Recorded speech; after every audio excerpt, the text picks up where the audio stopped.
अभी आपको एक और चमत्कार दिखाते हैं। ये देख रहे हैं आप, ये है रेता और बजरी। गवर्नमेंट के हिसाब से कुछ नॉर्म्स डिसाइड किए गए हैं जिसमें आप कौन सा मटेरियल लगा सकते हैं और कौन सा मटेरियल नहीं लगा सकते। और उसमें नोटिफिकेशंस में क्लियरली है कि आपको क्या लगाना है। क्रशर की बजरी लगानी है, उसका रेशो क्या होना चाहिए और बाकी चीज़ें क्या होनी चाहिए।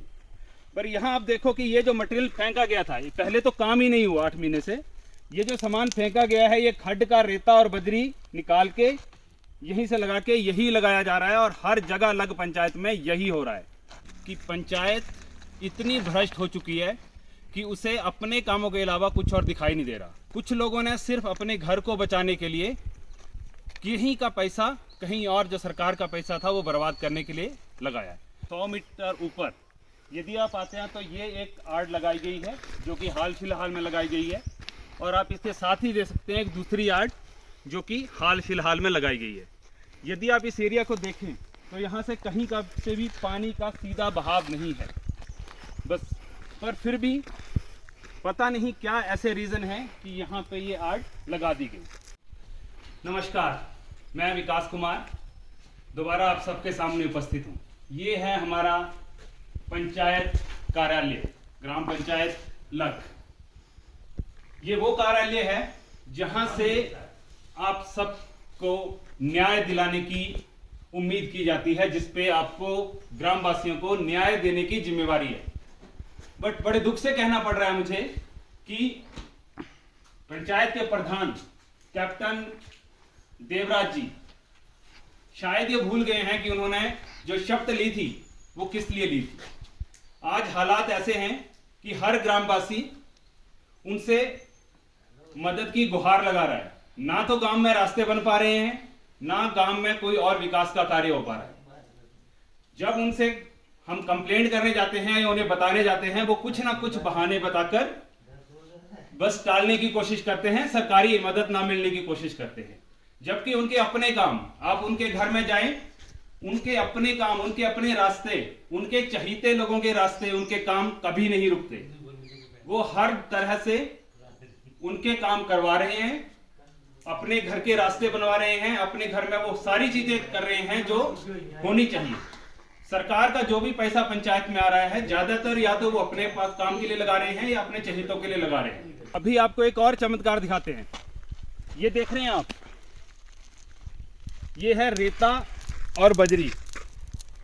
गवर्नमेंट के हिसाब से कुछ नॉर्म्स डिसाइड किए गए हैं जिसमें आप कौन सा मटेरियल लगा सकते हैं और कौन सा मटेरियल नहीं लगा सकते।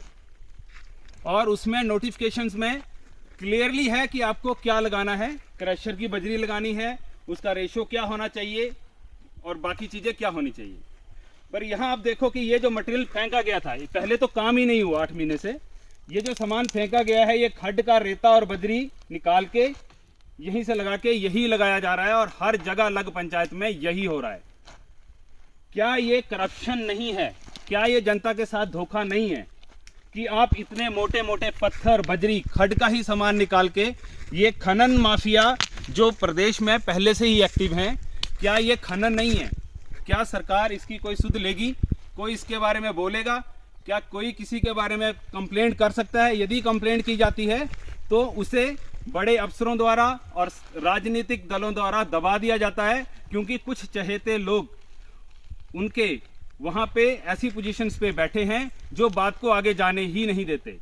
तो मेरा मीडिया के माध्यम से आप सबसे ये अनुरोध है कि आप इन चीज़ों को जोर शोर से लें और अपने टैक्स का पैसा जो आप मेहनत से कमाते हैं, हर महीने सरकार को देते हैं, उसको सही हाथों में लगाएं। नमस्कार, मैं विकास कुमार, ग्राम पंचायत लग, तहसील डाडासीबा, कांगड़ा। मैं आज आपको यहाँ इसलिए लेके आया हूँ क्योंकि ये जो खाई देख रहे हैं आप, ये खाई पंचायत द्वारा 7-8 महीने पहले निकलवाई गई। उसके बाद बरसात आई, फिर ये खाई भर गई।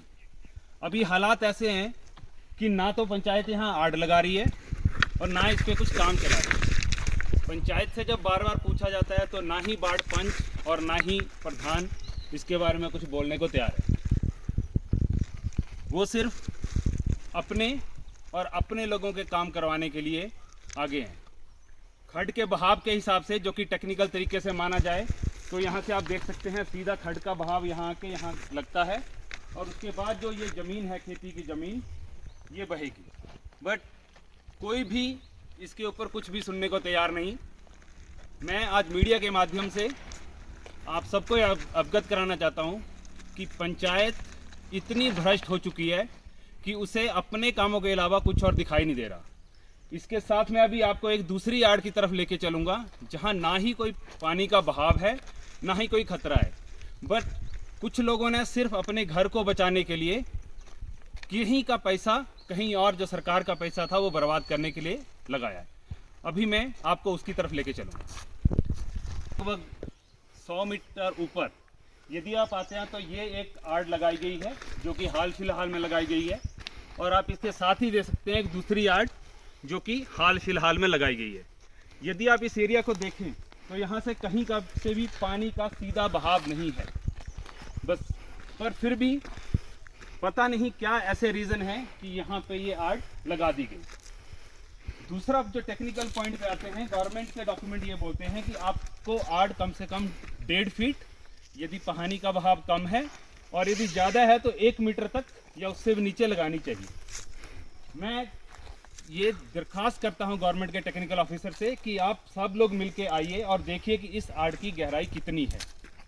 आप खुद आइए, खुद टेक्निकल ग्राउंड पे इसको वेरीफाई कीजिए और फिर हमें बताइए कि सरकार का पैसा, तो हम जैसे लोगों के जो टैक्स का पैसा है, वो सही जगह लग पा रहा है या नहीं। यदि लग रहा है तो क्या उसकी, यदि नहीं लग पा रहा है तो उसका जिम्मेवार कौन है? हम जैसे टैक्स पेयर जो अपनी हर महीने अपनी सैलरी से टैक्स कटवाते हैं, सरकार को पैसा देते हैं, और यदि सरकार वो पैसा ऐसे कामों में लगाएगी जिसका कोई औचित्य ही नहीं है, तो फिर हमारा टैक्स देने का क्या फ़ायदा रह जाता है।